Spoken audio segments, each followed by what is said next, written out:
Have you ever stopped to wonder if the very hand extended to save you might be the one unknowingly leading you into a permanent fog of silence? As I sit here in my quiet office in Atlanta, the late afternoon sun casting long amber shadows across the mahogany desk where I have practiced medicine for 30 years, I am haunted by a realization that no medical school textbook ever dared to whisper. I have looked into the eyes of more than 30,000 patients, men and women who came to me with their vulnerabilities, their histories, and their unwavering trust. For decades, I operated under the belief that I was a shield against the ravages of time. Yet today, as a seasoned physician of 50 years, I find myself standing before a mirror of deep professional atonement. We have been conditioned to accept that the fading of a mind, the sudden loss of a spouse's name, or the terrifying disorientation in a familiar hallway is simply the inevitable tax of growing old. But what if I told you that for millions of seniors across this great nation, the thief isn't the passage of years, but the small, unassuming plastic bottles lined up neatly in their medicine cabinets? The statistics are not just numbers, they are the rhythmic heartbeat of a national tragedy occurring every 66 seconds. By the time you finish listening to these words, 20 more of our elders, the keepers of our culture and the foundations of our families, will have received a devastating diagnosis of dementia. It is a tidal wave of sorrow that is often preventable, yet we have been lulled into a false sense of security by a pharmaceutical industry that harvests billions of dollars in profit while the critical memory centers of our seniors' brains are shrinking. Groundbreaking research, the kind that keeps a man like me awake at night, now reveals a terrifying reality. 99% of seniors have absolutely no idea that at least one medication they swallow every single morning could be physically eroding their brain tissue. We are talking about a documented reduction in memory centers by more than 28% in less than 12 months. Let that sink into your soul for a moment. Nearly a third of a human being's neurological essence, their very self, evaporated by a routine prescription. In my early years as a doctor, I was taught to trust the system, to believe that if a drug passed the rigorous checks of the authorities, it was inherently harmless. I was young, perhaps a bit arrogant in my white coat, and I didn't see the patterns until the faces of my patients began to change. I saw vibrant, sharp-witted teachers and engineers transform into hollow, confused versions of themselves within just a couple of years of starting routine medications. A pivotal study published in 2023 in the prestigious Journal of Neurology and Aging Research confirmed my darkest fears, showing that a specific class of common medications increased the risk of dementia by a staggering 49% within just 24 months of regular use. That is not a marginal increase. It is an explosion of risk that nearly doubles the likelihood of losing one's mind. The industry has known about these neurotoxic effects for decades, yet the cycle of profit continues, hidden behind the clinical language of side effects that we too often dismiss as normal aging. I remember the weight of the silence in this room when I first had to tell a daughter that her father's rapid decline wasn't Alzheimer's. It was the chemical cocktail he had been prescribed for years. I saw the anger, the betrayal, and the hope that comes from understanding the truth. This is why I have chosen to step out from behind the veil of clinical detachment. My mission today is to pull back the curtain on the 9 most dangerous medications currently triggering rapid memory loss, ranked from those we commonly overlook to the ones that are absolutely mind-destroying. There is a specific medication, ranked number 3 on our list, that is currently being taken by millions of seniors for a condition that seems entirely harmless, yet it is actively and silently shrinking their brains as we speak. This is a journey of reclaiming the mind, a journey of de-prescribing the poison and returning to the wisdom of the earth. Before we dive into the depths of this crucial information, I need to ask you to be honest with yourself and with me. What are you taking every day? Have you felt that sudden cold shiver of brain fog, or a moment where a familiar word just vanished after you started a new pill? Do not stay silent, for your voice is the first step toward your survival. We are going to explore how common pills for sleep, stomach acid, and even bladder control are acting as chemical erasers of the human experience. But more importantly, I am going to show you that there is a path back. a way to heal using simple natural ingredients found in your very own kitchen that cost almost nothing but offer the wealth of a clear mind. This is not just a lecture, it is a cinematic unfolding of a rescue mission for your memories, for your dignity, and for the years of life you still deserve to live with full clarity. I remember the morning Robert Miller walked into my clinic in Asheville, North Carolina. Robert, or Bob, as his friends at the local woodshop called him, was a man whose hands told 1,000 stories, calloused and steady, the hands of a master carpenter who had built half the porches in the Blue Ridge Mountains. But that day, those hands were trembling as they gripped the edge of his cap. He didn't come to see me for his joints or his heart. He came because he was terrified. "Dr. Gupta," he whispered, his voice cracking like dry timber. "I looked at my grandson, little Leo, yesterday, and for 5 whole minutes, I couldn't find his name. It was just gone."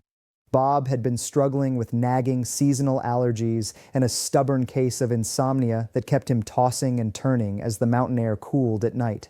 Like millions of other Americans, he did what seemed sensible. He reached for that familiar pink pill, diphenhydramine, commonly known as Benadryl.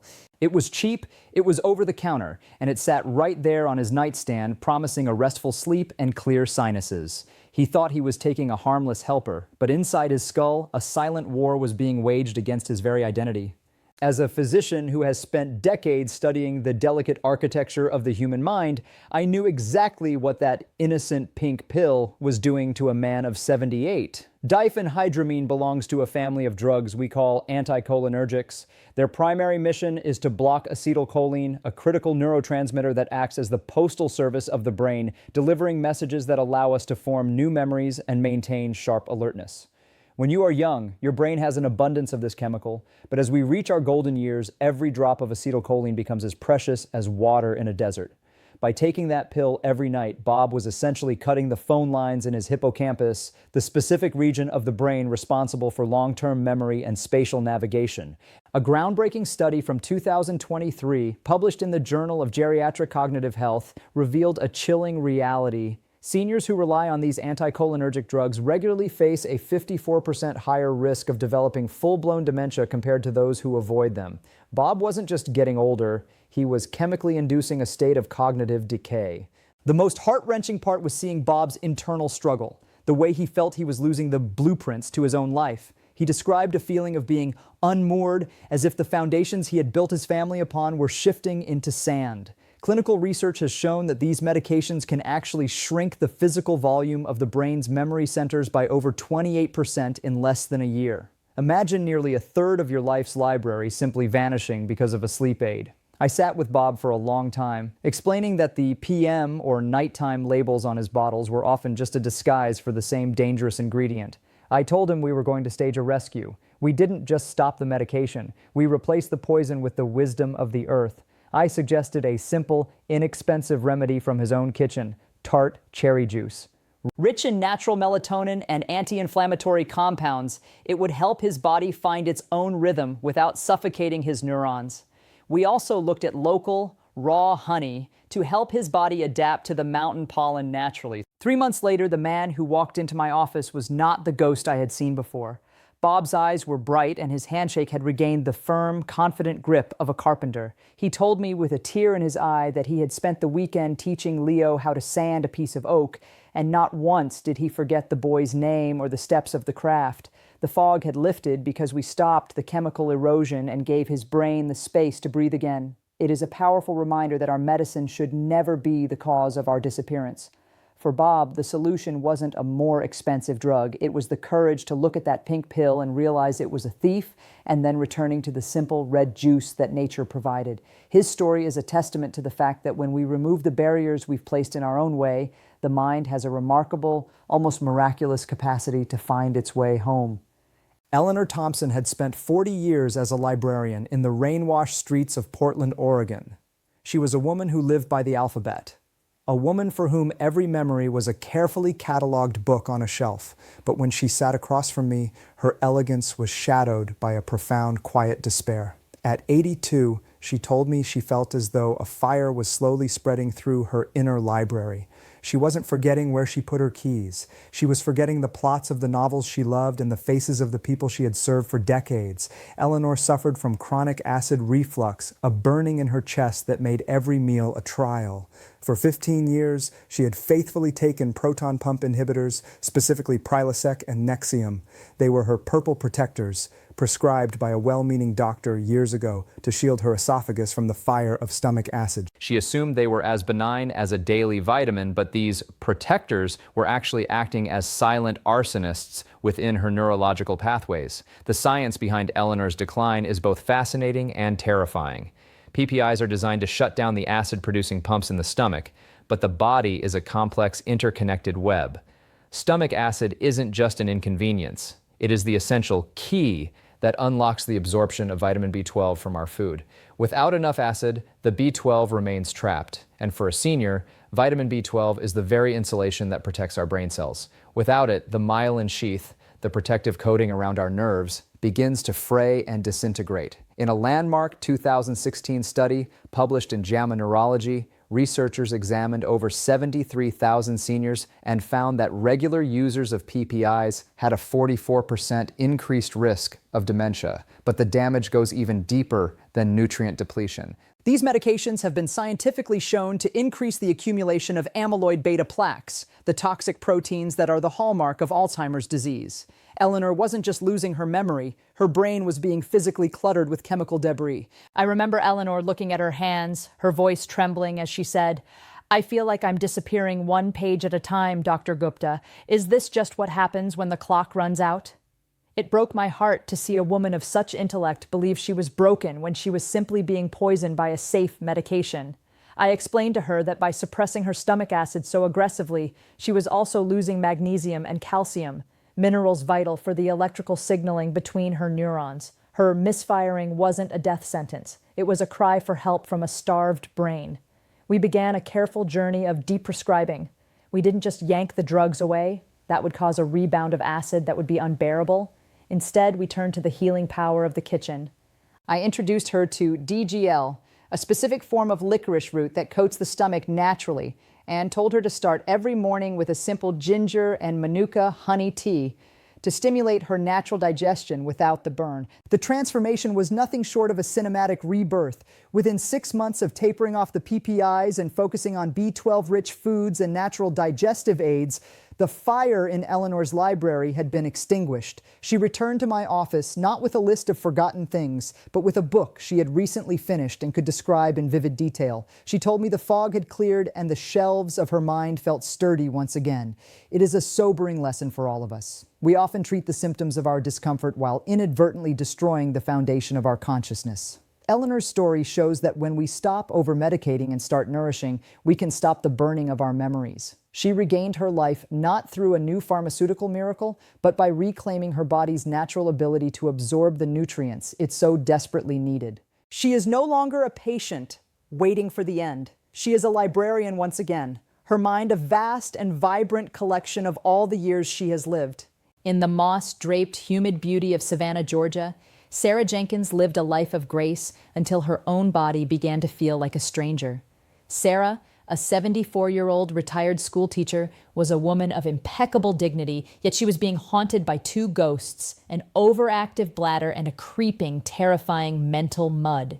To manage the constant, embarrassing urge to find a restroom, she had been prescribed oxybutynin, sold under the name Detropan. It seemed like a small price to pay for the freedom to walk through her garden or attend church without fear. But Sarah noticed that the more she took the pill, the more her world began to blur. She started missing appointments, misplacing her spectacles 3 times a day, and most painfully, she found herself struggling to keep up with the lively debates in her local book club. "I feel like I'm walking through a thick Savannah fog," she told me, her eyes brimming with tears of shame. "I'm still here, Dr. Gupta, but I can't seem to reach the shore." What Sarah didn't know, and what her previous doctors failed to mention, is that oxybutynin is a potent anticholinergic that crosses the blood-brain barrier with terrifying ease. While it was busy calming her bladder, it was simultaneously silencing her hippocampus. It blocks the same acetylcholine that we saw was so vital for Bob, but oxybutynin does so with a directness that is particularly hazardous for seniors. A comprehensive 2019 study in the British Medical Journal revealed that seniors over 65 who use strong anticholinergics like this for more than a year faced a 49% higher risk of dementia. That is nearly 1 out of every 2 users. For Sarah, the mental fog wasn't a sign of aging. It was a direct side effect of a drug that was effectively sedating her intellect to save her from a bathroom trip. The tragedy is that these symptoms are so often misdiagnosed as the early stages of Alzheimer's, leading to even more unnecessary medications. I sat with Sarah on a warm afternoon and explained that her brain wasn't failing. It was being suppressed. We talked about how the drug was preventing her neurons from communicating, making it impossible for her to find the words she wanted to say. I saw the relief wash over her face when she realized she wasn't losing it. We immediately began to transition her away from oxybutynin and toward much newer, safer alternatives like mirabegron, which works through an entirely different biological pathway and doesn't touch the brain's acetylcholine levels. But we also looked to her kitchen for a natural ally. I suggested she try a simple daily routine of drinking small amounts of pumpkin seed oil and hibiscus tea, both of which have been shown in clinical observations to support bladder health and reduce urgency without any cognitive cost. I also taught her timed voiding and simple pelvic exercises that cost nothing but time and effort. The result was a total restoration of her spirit. Sarah didn't have to choose between her dignity and her mind. Within weeks of making the switch, the Savannah fog lifted. She returned to her book club not as a silent observer, but as the sharp, inquisitive teacher she had always been. She told me that the greatest gift wasn't just the memory, but the loss of the fear that she was disappearing. Sarah's journey reminds us that we must always weigh the convenience of a drug against the sanctity of our consciousness. We should never accept a solution that fixes one part of the body while breaking the very essence of who we are. Today, Sarah walks her garden with a clear mind and a steady step, a living example of why we must question every pill and protect every memory. She found her way out of the fog and back to the sunlight of a life fully lived. George Mitchell was a man of ironclad habits. At 85, the retired postal worker from Phoenix, Arizona, still walked a mile every morning and knew every street in his neighborhood like the back of his hand. But one Tuesday, the world shifted. George set out for the grocery store, a route he had driven for 40 years, and suddenly the familiar palm trees and desert intersections became a foreign landscape. He spent 2 hours wandering the streets, gripped by a cold, paralyzing panic, until a police officer helped him home. When George sat in my office, his pride was shattered. He had been taking high-dose Lipitor, a statin, for over a decade to keep his cholesterol numbers perfect. His cardiologist was thrilled with the blood work, but George was losing his soul. "My heart is supposedly healthy, Doc," George said, his voice a low rumble of frustration. "But what good is a heart if I don't know where I am?" As a doctor, I have seen this paradox far too often. We have become obsessed with lowering cholesterol, forgetting that the brain is the most cholesterol-rich organ in the body. Nearly 60% of your brain is made of fat, and cholesterol is the primary architect of the myelin sheath, the protective insulation that allows electrical signals to travel at lightning speed between your brain cells. When we use powerful statins like simvastatin or atorvastatin to aggressively drive cholesterol down, we are often inadvertently starving the brain of the very raw materials it needs to repair itself and maintain its connections.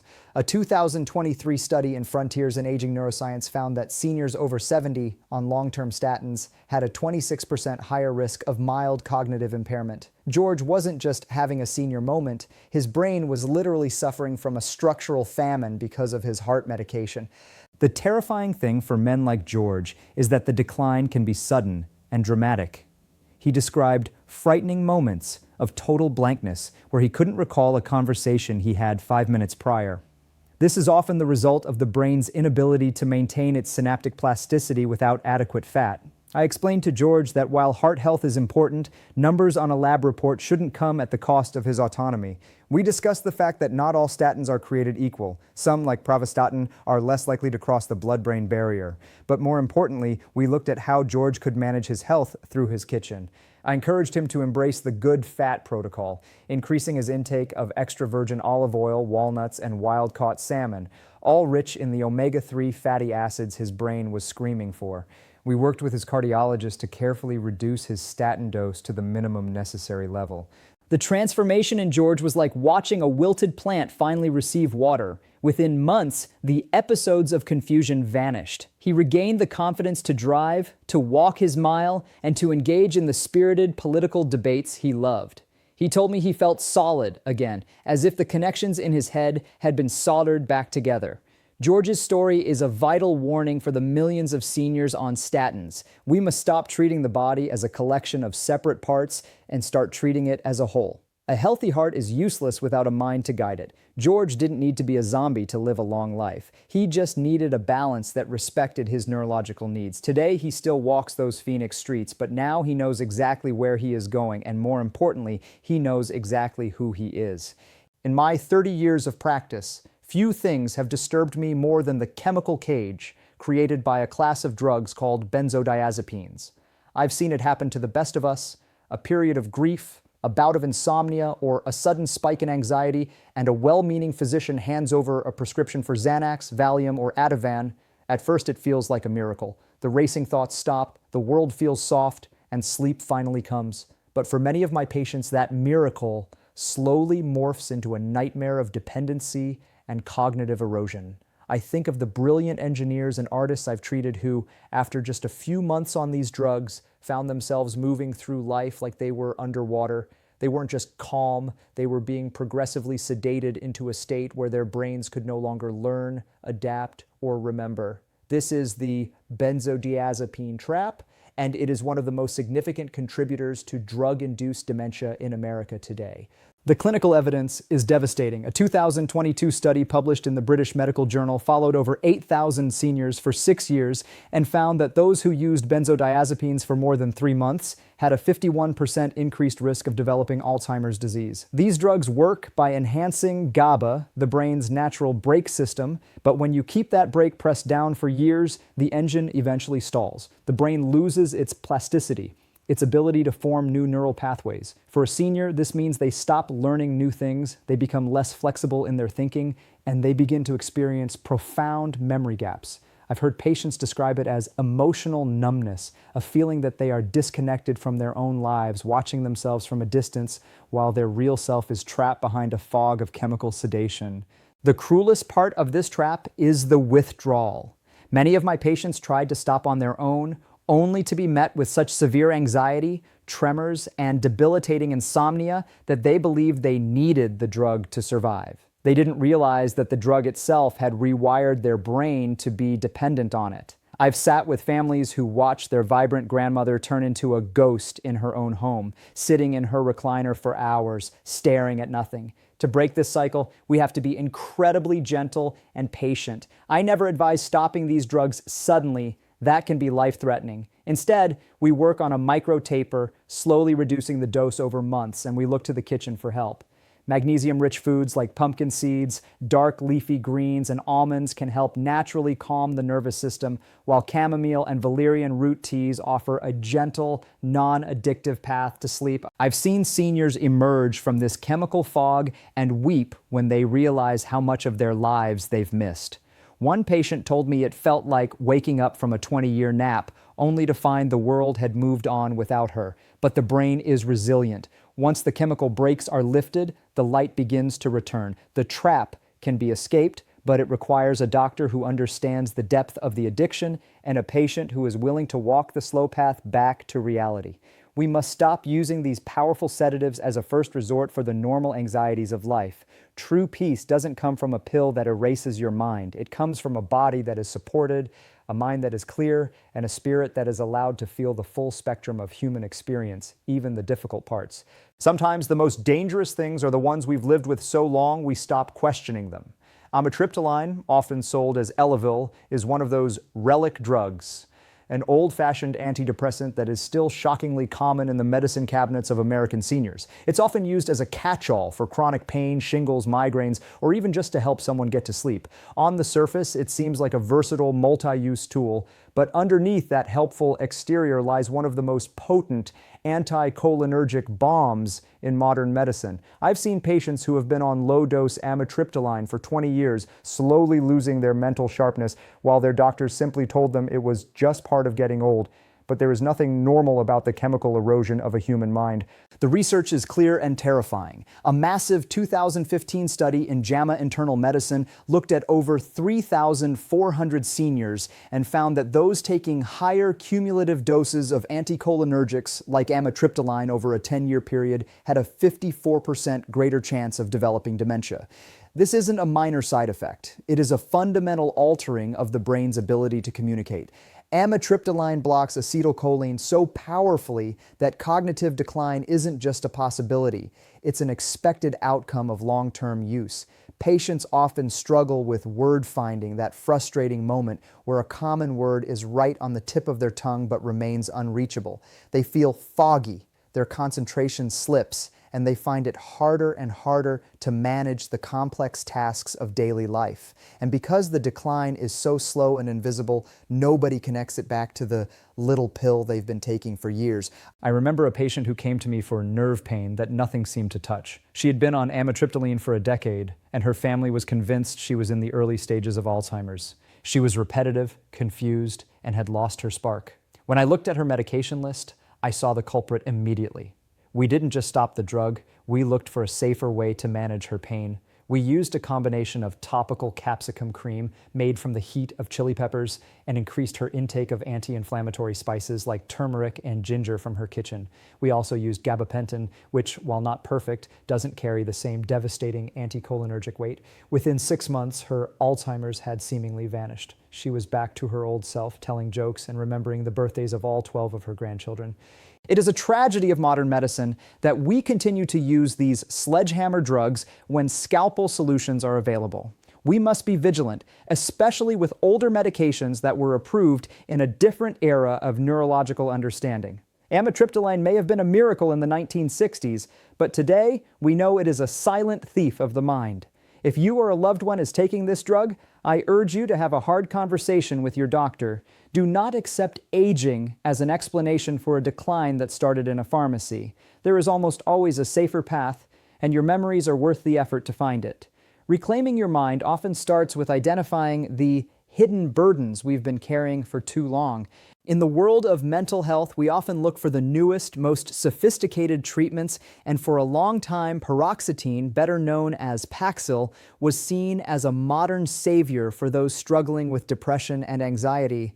It belongs to the SSRI family, the same group as Prozac and Zoloft, which are generally considered much safer for the brain. But Paxil carries a secret, a paradox that makes it fundamentally different from its siblings. It is the only SSRI that possesses significant anticholinergic properties.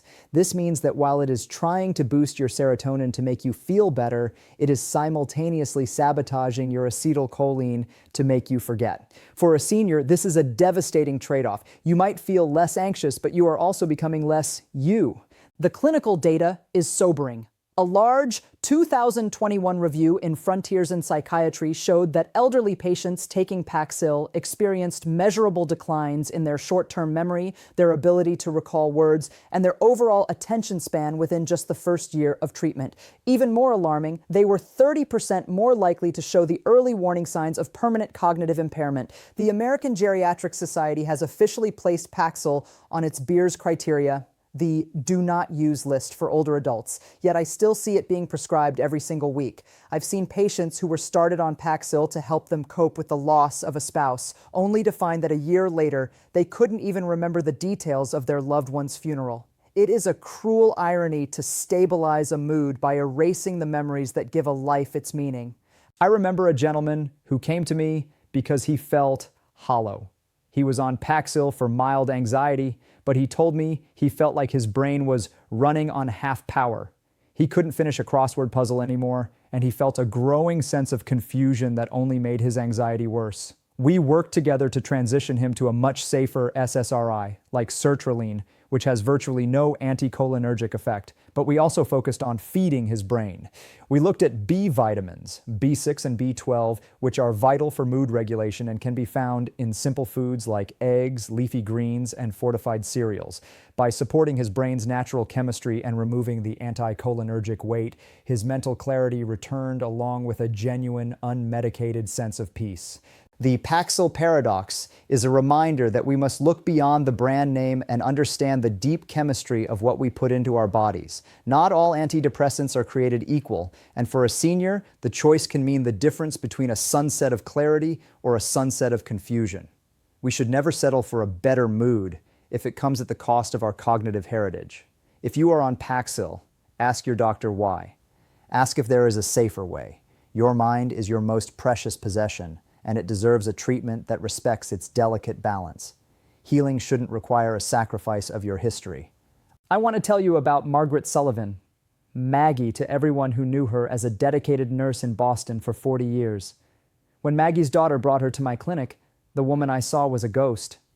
Maggie sat in her chair, her back slumped, her eyes vacant, her face a mask of total emotional flatness. She didn't speak, didn't smile, and barely seemed to notice the world around her. Her daughter was weeping. She was so vibrant, Dr. Gupta. Now she's just gone. The nursing home said she was restless, so they gave her something to help her settle. That something was Seroquel, a powerful antipsychotic. Maggie was being treated with a drug designed for schizophrenia, not because she was mentally ill, but because she was a difficult senior who was occasionally confused and agitated. This is a tragedy unfolding in thousands of nursing homes across America every day.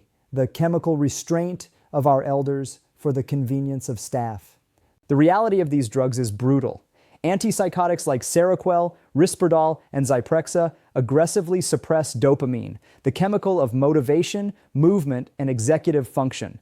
When you crush dopamine in a 70-year-old brain, you don't just calm them, you zombify them. A 2022 study in The Lancet Healthy Longevity followed over 25,000 seniors and found that those prescribed antipsychotics were 71% more likely to experience rapid cognitive decline within just 12 months.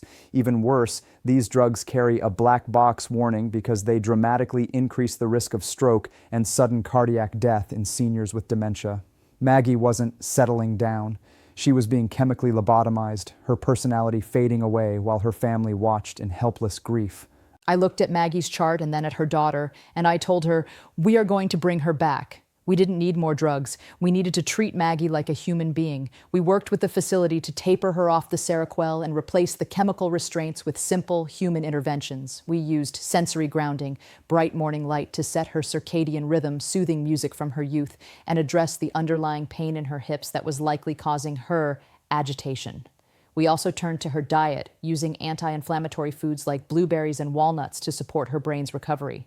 As the drug left her system, something miraculous happened. The mask began to crack. First came a smile, then a few words, and finally the stories. Maggie began to talk about her days in the Boston ER, her wit returning like a long-lost friend. Maggie's return from the shadows is a powerful testament to the resilience of the human spirit when it is freed from chemical bondage. We must stop using these dangerous drugs as behavioral management. A senior who is restless is often a senior who is in pain, bored, lonely, or confused by their environment. They need engagement, not sedation. If you have a loved one in a facility who suddenly becomes dull and unresponsive, ask exactly what they are being given. Demand to know if it is medically necessary or just convenient. We owe our elders more than a quiet corner and a chemical fog. We owe them their dignity and their voice. Maggie got hers back, and her laughter is a sound I will never forget. As we reach the end of this journey, I want to talk about the most dangerous thief of all, one that doesn't have a single name, but a collective one. Anticholinergic polypharmacy. This is the hidden epidemic that almost nobody talks about, yet it is responsible for more cases of drug-induced dementia than any single pill. Imagine a senior taking Benadryl for sleep, oxybutynin for their bladder, and amitriptyline for their nerve pain. Each drug on its own might be tolerable, but when combined, they create a symphony of destruction that suffocates the brain's ability to function. This cumulative anticholinergic burden is like a slow-acting poison that physical withers the neurons and shrinks the synapses until the brain enters a state that is indistinguishable from Alzheimer's disease. In a 2022 study, researchers found that seniors with the highest burden had a 120% increased risk of dementia. That is more than double the risk, yet most patients have no idea they are even at risk. My dear friends, after 30,000 patients and 30 years of practice, my message to you is one of profound hope, but also of urgent action. Your brain is not a machine that simply wears out. It is a living garden that can be poisoned or nourished. The dementia you fear may not be an inevitable destiny, but a reversible consequence of the chemicals in your medicine cabinet. I have seen seniors walk back from the brink of total confusion simply by cleaning out their prescriptions and returning to the wisdom of the earth. I have seen the light return to eyes that were once vacant and memories return to minds that were once blank. This is the most empowering truth I can give you. Drug-induced cognitive decline is often preventable and in many cases completely reversible if caught in time. My advice to you today is simple. Do not wait for the fog to become permanent. Tomorrow morning, I want you to take all your pill bottles, prescriptions, over-the-counter, and supplements and put them in a bag. Take them to your doctor or a trusted pharmacist and ask for a comprehensive medication review. Specifically, ask about your anticholinergic burden score. Demand to know if there are safer, non-drug alternatives for your sleep, your stomach, or your pain. Look to your kitchen first. Embrace the anti-inflammatory power of turmeric, the healing fats of olive oil, the calming effect of magnesium-rich seeds, and the digestive support of ginger. Use the Good Fat Protocol and the B Vitamin Shield to protect your neurons naturally. We must stop accepting forgetfulness as a tax we pay for living a long life. You have worked too hard and lived too much to have your story erased by a routine prescription. It is time to reclaim your mind, to protect your history, and to stay sharp, healthy, and strong for all the years ahead. I am Dr. Sanjay Gupta, and I am here to stand with you in this fight for your consciousness. If this message has touched you, if you've seen yourself or a loved one in these stories, please share this information. It could literally save a mind. And if you want to continue this journey of healing with me, I invite you to subscribe to this channel and join our community of warriors for brain health. Together, we can turn back the tide of chemical dementia and ensure that our golden years are lived in the full, vibrant light of clarity. Your memories are your life. Protect them with everything you have. I'll see you in the next video, where we will continue to uncover the truths that keep us whole.